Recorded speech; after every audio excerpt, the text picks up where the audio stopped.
How's it going, everyone? Welcome back. If this is your first time here, my name is Edgar and this channel is about personal finance, real estate investing, stock market investing, and personal development. So if that is something you're interested in, make sure to subscribe. In today's video, we're going to be talking about how you can repair a bad credit score. Think of your credit score as your report card for how well you handle your finances. In school, your grade might depend on turning in your homework on time or passing your tests. However, in life, your credit score is based on making your payments on time, the amount of debt you have, along with a few other things. So if you have a bad credit score, then chances are you have not been managing your finances well. But this video will help you learn how to repair your credit score and give you some tips on how to maintain a high credit score. There are many places where you can check your credit score. For example, if you have an American Express or Discover credit card, they offer a feature where you can check your score for free. However, if you don't have an American Express or Discover credit card, there are some other credit card companies that let you check your credit score for free. But you can also use websites like Credit Karma, which is also free. Having a good credit score is something that most people don't realize how valuable it is until you try to make a big purchase like a house, and then you realize banks are charging you crazy high interest rates. So having a good credit score will not only save you money by being able to get loans with lower rates, but a good credit score will also make you thousands of dollars by being able to qualify for credit cards that offer great bonuses and cash back. Also, when you're looking to buy real estate, having a perfect credit score means lenders will give you thousands of dollars in closing costs, and all you have to do is maintain a good credit score. So by following the simple steps in this video, you will be able to increase your credit score and save thousands of dollars, and the best part is it's 100% free. The first step to repairing a bad credit score is understanding why you have a low score. So before you come up with a game plan on how to fix your score, you should pull your credit report and see what's bringing it down. Your credit score is broken up into 5 different sections, and each one impacts your score more or less than the next one. The biggest item is your payment history, making up 35% of your total score. Then there is a total amount of debt you owe, and that makes up 30%. Next is the length of your credit history, which is 15% of your score. Then is the credit mix you have, which makes up 10% of your score. And fifth is any new credit, which makes up 10% of your total credit score. Put all of these together and you have everything that is used to calculate your credit score. Now let's take a deeper look into each category. The biggest factor making up 35% of your score is your payment history. This is pretty easy to understand. All it is just making all of your payments on time and never missing a payment. Now, if you forgot to make a payment on one of your credit cards for whatever reason, but you make the payment 2 or 3 days later, then it normally would not get reported to the credit agencies. But if your payment is over 30 days late, then that's when it will be reported. And when a late payment is reported, then it stays on your credit report for 7 years. And because this section makes up 35% of your credit score, you want to make sure you don't have any late payments. The way the credit agencies calculate this part of your score is by taking all of your on-time payments and dividing it by your total payments. So let's say you're pretty new to having credit, so you've only had one credit card in the last 2 years or 24 months, and in that time you've only had one late payment. Seems pretty harmless, right? Well, let's do some math and find out. So out of 24 total payments, you made 23 payments on time. So that means you're going to divide 23 on-time payments by 24 total payments, which equals 95.8%. So what this means is that you've made your payments on time 95.8% of the time. Now, if you look at this chart, you can see making your payments on time 95.8% of the time puts you in the very poor section. You might have assumed that in the last 2 years that you've had your credit card, only having one late payment was not a big deal, but actually it is. Now let's assume that you've had credit for a long time and you've had various credit cards, a car loan, and a mortgage over time. If you've had 5 credit cards over the last 10 years, well then you've had a total of 600 payments. Then let's say you had a car payment 5 out of the last 10 years, so that's a total of 60 payments. And then you bought a house 2 years ago, so you've had 24 mortgage payments. That means you've had a total of 684 payments, and if you had 3 late payments, well that's 681 on-time payments divided by 684 total payments, which means you've paid on time 99.6% of the time. And making your payments on time 99.6% of the time puts you right on the edge of a perfect score. Even though in the second example, this person has had 3 times more late payments than the person in the first example, because the person in the second example has had a longer credit history, those late payments won't affect them as much. So if your credit report shows you've had late payments, then the first thing you want to do is become current, because it's only going to bring your score down the longer you go without paying them. And once you've made all the late payments, all you have to do is make sure you don't have another late payment, even if that means you only make the minimum payment every month.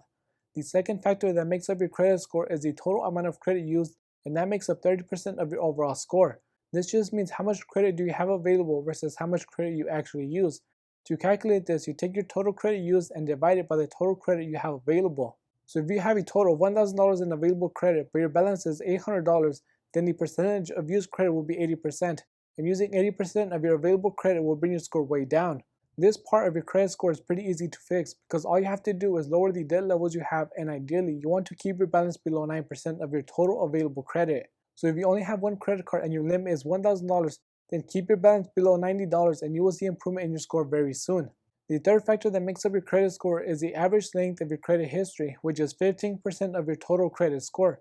Basically, when it comes to this section, my advice is that you begin to establish credit history as soon as you can. You can even do what I did and go and apply for your credit card as soon as you turn 18. Just make sure to use it responsibly. You should also avoid closing credit cards, especially if they are the credit cards that you've had for the longest time, because it can really lower the average age of your credit history. You could drop from having 5 years of average history, which is fair, down to 2 years, which is very poor, all because you closed long-term accounts. With this section, some good tips are to start building your credit history as soon as you can and maintain all of your accounts open, even if you don't use them. And the more credit history you have, the more it will help improve your score, as long as you use the credit you have responsibly. Now, improving your score in this section is going to take longer than some of the other sections, but this part only makes up 15% of your total score. So as long as you follow my advice for the first two sections, then this section will help increase your score over time as you establish more credit history. The fourth part that makes up your credit score is the total number of accounts that you have open and what type of credit these accounts are, and this makes up 10% of your score. Now with this section, the more lines of credit you have, the higher your score will be, and it also helps to have different forms of credit. To place in the highest tier this category has, then you will need more than 21 lines of credit, which I know sounds pretty crazy, and I'll be honest, I don't even have that many lines of credit open. Most people find this hard to believe because you would think that having less lines of credit open means you are better off financially, so you don't need so much available credit, but that's not the case. The logic here is that the more lines of credit you have open, the more credit you have access to, which helps boost your credit score, because when you go and spend $1,000 and you only have a credit limit of $2,000, that shows you have a high usage of your credit. But when you spend $1,000 and you have $30,000 in available credit, your credit usage will appear as being low. And as I mentioned earlier, having a low usage ratio helps increase your score. Also, the more credit you have open, the more total payments you will have, which is just more data they can collect to get a better idea of how you handle your finances. Then they also want to see that you have a mix of credit, so it's better to have some credit cards, a car loan, and maybe a mortgage than having all credit cards, because this shows you're able to handle different types of credit responsibly. Don't get me wrong though, if you are not responsible with your credit cards and managing your finances, then having more access to credit is worse than having one or two open accounts. If you have 21 lines of credit and you max out every single one, then it's going to show a very high usage of your total credit, which is a great way to bring your score down. Also, if you're having a hard time keeping up with your payments on 2 credit cards and then you go get 15 credit cards, then you're just putting yourself in a bad position, because if you miss payments or default on any of the credit cards, your score will be anything but perfect. The fifth part that makes up your credit history is any hard inquiries you've made recently, and this makes up 10% of your total credit score. When people run your credit score, there are two types of inquiries they can run, and which inquiry they run depends on the purpose for running your credit score. The first one is a hard inquiry, and this is normally used when you apply for a car loan, a mortgage, or for new credit cards.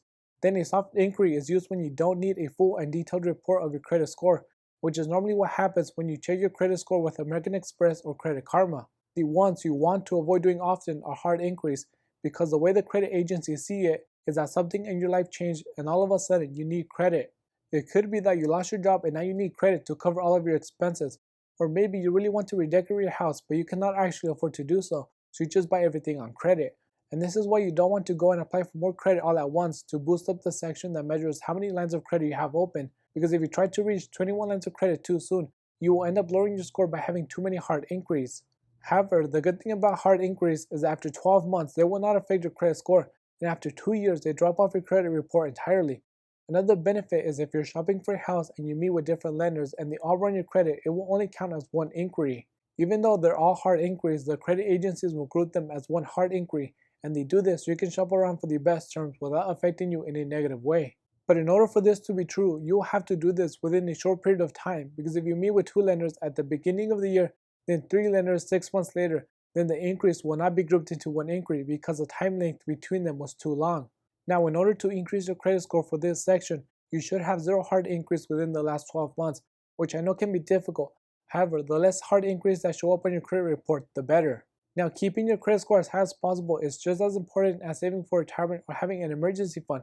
Each one of these has its own purpose, and your credit score is used to determine the likelihood that you will pay your debts, and therefore a low credit score will make it more difficult to get loans. Credit scores can range from a low of 300 to a high of 850, and typically a score above 700 is considered good. But if you want the absolute best rates and offers, you should aim for 800 and above. Since a higher score means you've handled your finances well and you've made good credit decisions, lenders will feel more confident that you will repay your debts. Credit scores are probably the most widely used method to qualify someone when it comes to loans on anything from a car loan to a mortgage.